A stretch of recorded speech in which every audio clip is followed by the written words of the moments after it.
Good morning children, welcome back to our next TV's class. So students, today we'll start our chapter number 10 natural resource. Okay, natural means होता है प्राकृतिक, resource मतलब होता है री मतलब दोबारा, source मतलब स्रोत, उन्हीं स्रोत को दोबारा उत्पन्न करना natural resource. Okay, so let's start our introduction. Resources are very important human life. जो रिसोर्स होते हैं वो ह्यूमन लाइफ में बहुत इंपॉर्टेंट होते हैं. Many things such as food and medicine are obtained from plants.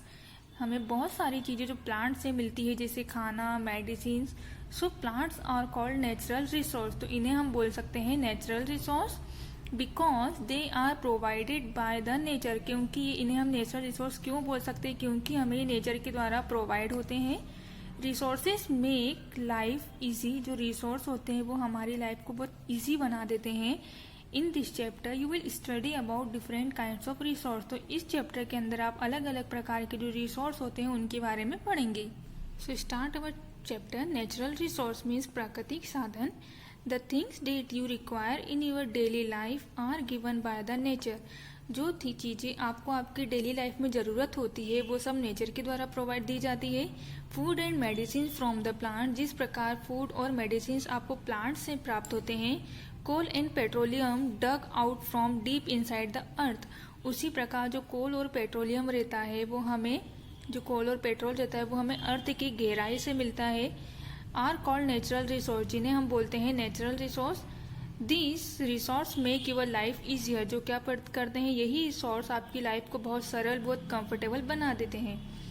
There are mainly two types of natural resource. देखिए अब यहाँ दो प्रकार के नेचुरल रिसोर्स होते हैं. प्राकृतिक साधन दो प्रकार के होते हैं. रिन्यूएबल रिसोर्स और नॉन रिन्यूएबल रिसोर्स. हिंदी में बोलते हैं रिन्यूएबल रिसोर्स को नवीनीकरण साधन और अनवीनीकरण साधन. ओके, सो फर्स्ट आता है हमारा रिन्यूएबल रिसोर्स मीन्स नवीनीकरण साधन. There are some things that are used to make daily use product and replaced faster. हमारी लाइफ में हम जो भी चीज़ें यूज़ करते हैं और जिन्हें हम बहुत ज़्यादा स्पीड में यूज़ कर रहे हैं, ज़्यादा यूज़ कर रहे हैं.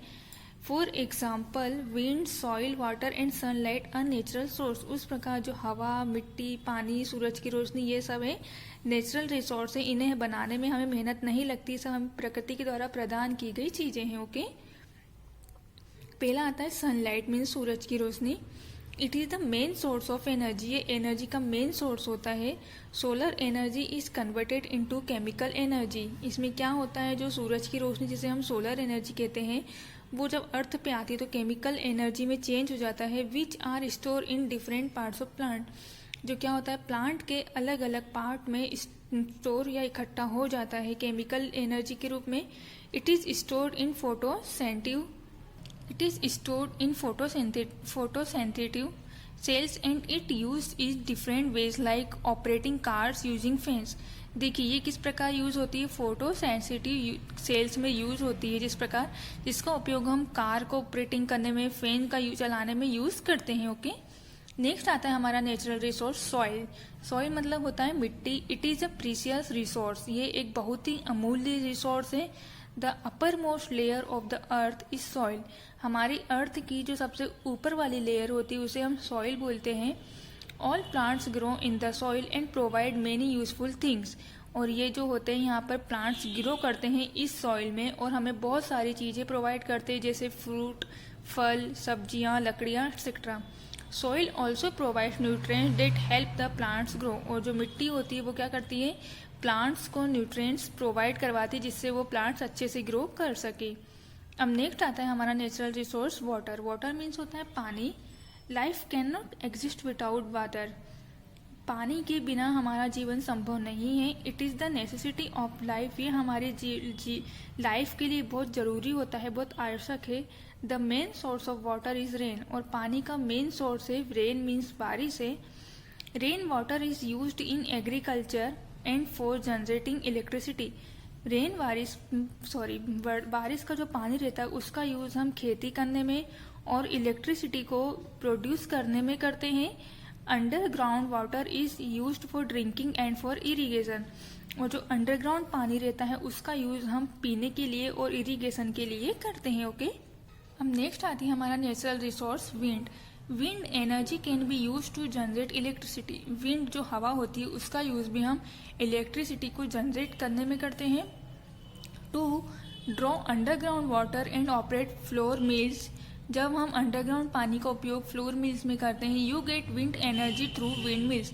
तो हमें क्या होता है, उसके थ्रू हमें विंड मिल्स के थ्रू जो विंड मिल रहती है उसके थ्रू हमें इलेक्ट्रिसिटी प्रोड्यूस होती है। ओके, अब आता है हमारा next, non renewable resource means अप्राकृतिक संसाधन। Resource which you use to make daily use product but are replaced more slowly than you consume it. देखिए, अब ऐसे रिसोर्स जिन्हें हम अपनी डेली लाइफ में यूज तो करते हैं और जो धीरे धीरे खत्म हो रहे हैं, कंज्यूम हो रहे हैं, they are limited and will vanish due to their extensive use. और जो क्या है, बहुत लिमिटेड है, जिनका हम बहुत ज़्यादा यूज कर रहे हैं। Example coal, petroleum, minerals, forest etcetera, ये सब नॉन रिन्यूएबल है। अब आता है first, coal and petroleum. These are non-renewable resources that are formed by plants and animals। जो कोल और पेट्रोलियम रहते हैं वो नॉन रिन्यूएबल रिसोर्स है जो प्लांट और एनिमल्स के द्वारा, मीन्स जो सड़े गले पौधे और जो मरे हुए जीव जंतु उनके द्वारा फॉर्मेड होता है। Got buried under the ground millions of years ago. और जमीन के अंदर बहुत साल तक इनको बनने में टाइम लगता है। Due to the heat and pressure these dead plants and animals got converted into coal and petroleum। जब इनके ऊपर सूरज की रोशनी और प्रेशर पड़ता है हवा का, पानी का, तो ये क्या होते हैं, जो मरे हुए जीव जंतु हैं और जो सड़े गले पेड़ पौधे हैं वो एक कोल और पेट्रोलियम में कन्वर्ट हो जाते हैं। They are used as a fuel in vehicles. और इनका यूज हम व्हीकल्स में ईंधन के रूप में करते हैं। Industry in the form of diesel and petrol, industries में करते हैं। इन हाउस, घरों में, they are use in the form of kerosene and gas. और घरों में हम इसका उपयोग केरोसिन और गैस के रूप में करते हैं। Various plastic, paints, fertilizers etcetera are made from coal and petroleum. और बहुत सारे प्लास्टिक, पेंट और जो फर्टिलाइजर्स होते हैं उनका वो सब भी हमें कोल और पेट्रोलियम से ही बनाए जाते हैं। सो स्टूडेंट्स, इसके आगे का नेक्स्ट टॉपिक मिनरल्स हम नेक्स्ट क्लास में डिस्कस करेंगे। Thank you, have a nice day.